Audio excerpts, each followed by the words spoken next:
Di ujung sebuah bukit kecil yang jarang dijamah manusia, terdapat makam keramat yang sudah ratusan tahun berdiri. Meski jauh dari permukiman, tempat ini justru terasa sejuk dan damai, seolah alam sengaja menjaganya. Dari atas bukit, pemandangan begitu memanjakan mata. Hamparan pepohonan hijau, udara dingin yang lembut, dan suara angin yang menggoyangkan. Bambu kuning di sekeliling. Jalan setapak menuju makam. Di kaki bukit mengalir sungai kecil yang jernih. Dan bila melihat ke dalam airnya, tampak ikan mas merah berenang seperti hiasan hidup di antara bebatuan. Makam itu sendiri tampak tua dengan nisan batu yang sebagian besar sudah dilapisi lumut tebal berwarna hijau tua. Di sekelilingnya tumbuh rerumputan liar yang lembut. Beberapa bahkan menjuntai ke atas nisan seolah ikut menjaga. Tanah di sekitar makam selalu lembab, bukan karena hujan, tapi seperti ada embun yang tak pernah benar-benar pergi. Di salah satu sisi, ada pohon beringin kecil yang rimbun. Akar-akarnya mencengkeram tanah seperti tangan tua yang menjaga tempat peristirahatan itu.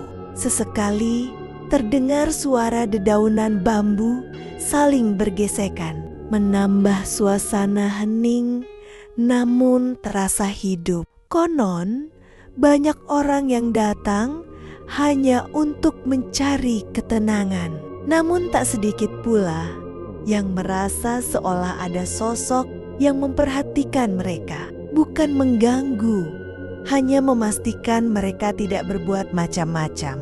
Tempatnya indah, teduh, dan damai. Tapi ada sesuatu yang membuat siapapun sadar bahwa makam itu tidak pernah benar-benar sendirian.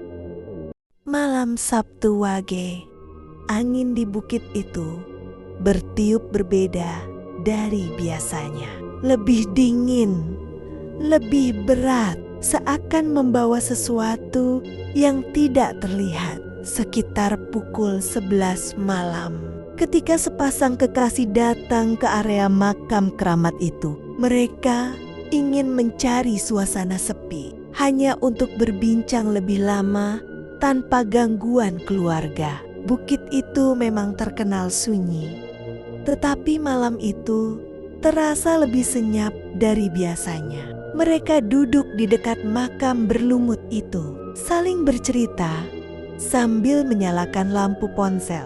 Namun seiring waktu, suasana berubah.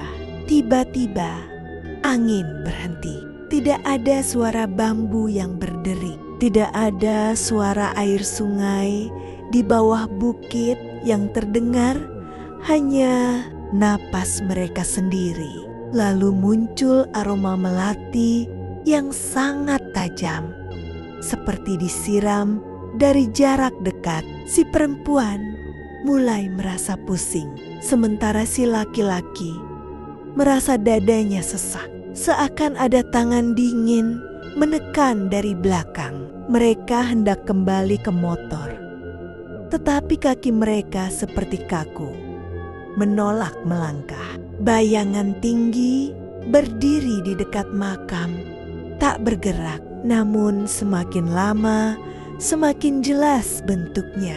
Perempuan berambut sangat panjang, wajahnya pucat, dan matanya kosong tanpa bola mata. Tiba-tiba mereka berdua merasakan tubuhnya menempel satu sama lain, bukan secara fisik, tapi seperti ada energi asing yang mencengkeram tubuh mereka, membuat mereka tidak bisa bergerak, tidak bisa menarik diri, tidak bisa memalingkan wajah.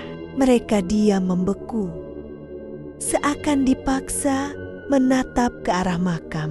Napas keduanya tersengal dan mereka mulai panik. Si laki-laki berusaha berteriak, tetapi suaranya tidak keluar. Si perempuan menangis, namun air matanya seakan tertahan.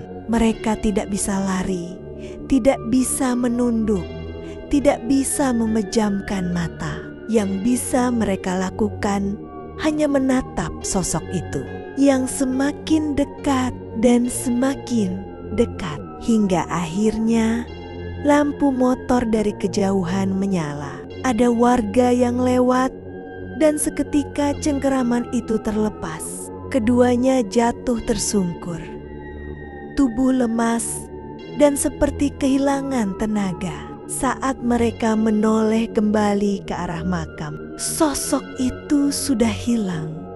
Tetapi aroma melati masih sangat kuat, seperti menyelimuti seluruh bukit. Keduanya dibawa warga turun gunung dalam kondisi linglung, tubuh gemetar, dan sempat tidak bisa berbicara selama berjam-jam.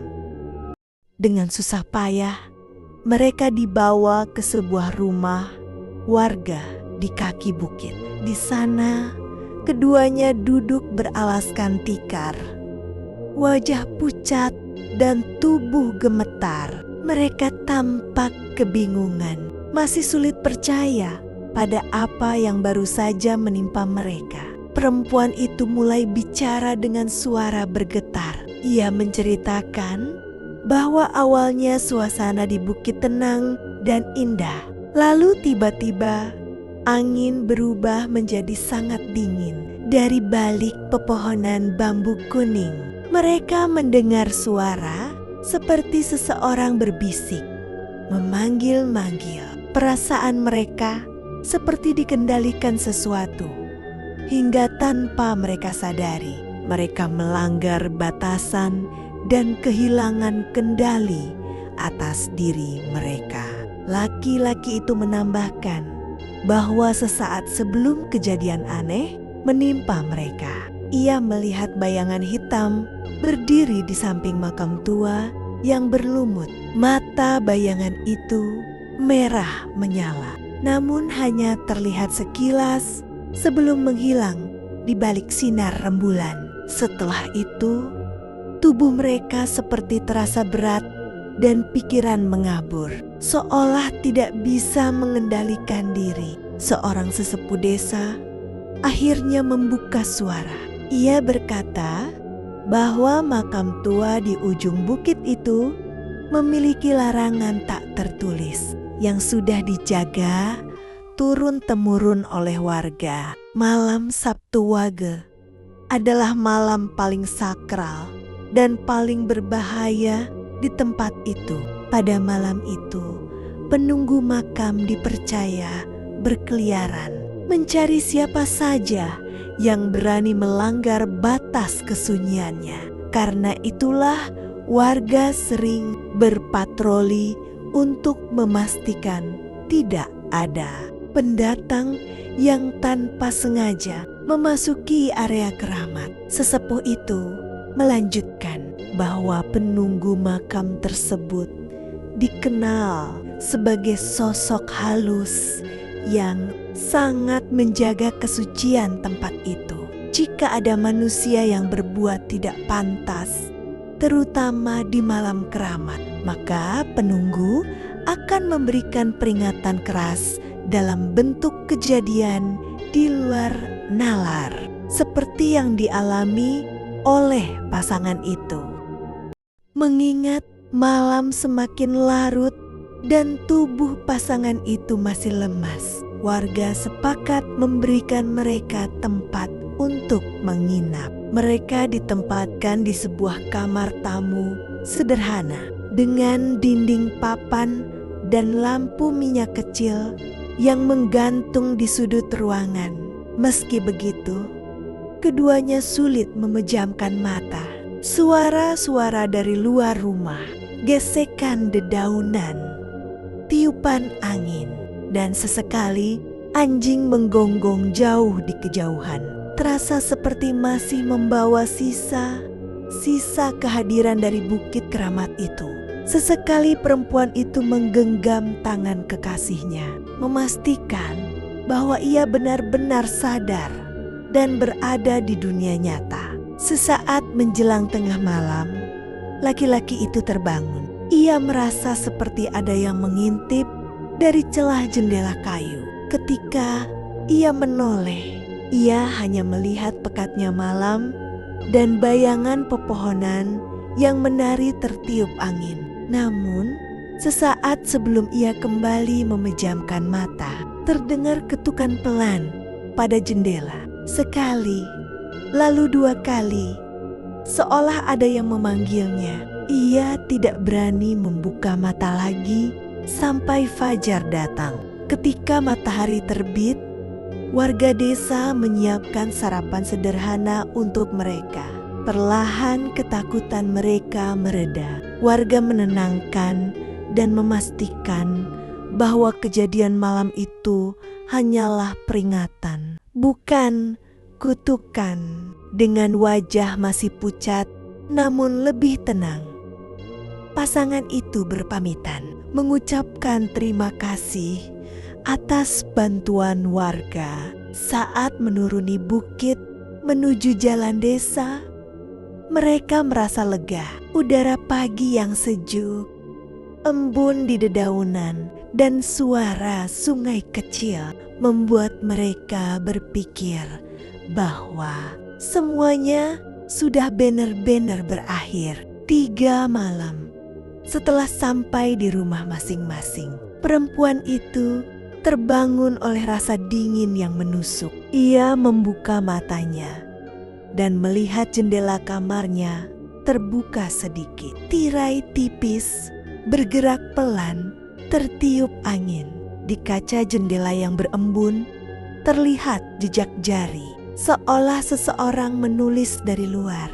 Tulisan samar itu berbunyi, "Jangan kembali." Di waktu yang sama, di rumah si laki-laki, terdengar sesuatu mengetuk pintu kamarnya. Ketukan pendek, pelan, namun teratur. Ia memberanikan diri membuka pintu. Tidak ada siapa-siapa, namun di lantai depan kamarnya ada tanah lembab seperti tanah kuburan yang baru digali. Aroma yang ia kenal baik dari malam kejadian itu langsung menusuk hidungnya. Bau lumut basah dan bunga Kamboja.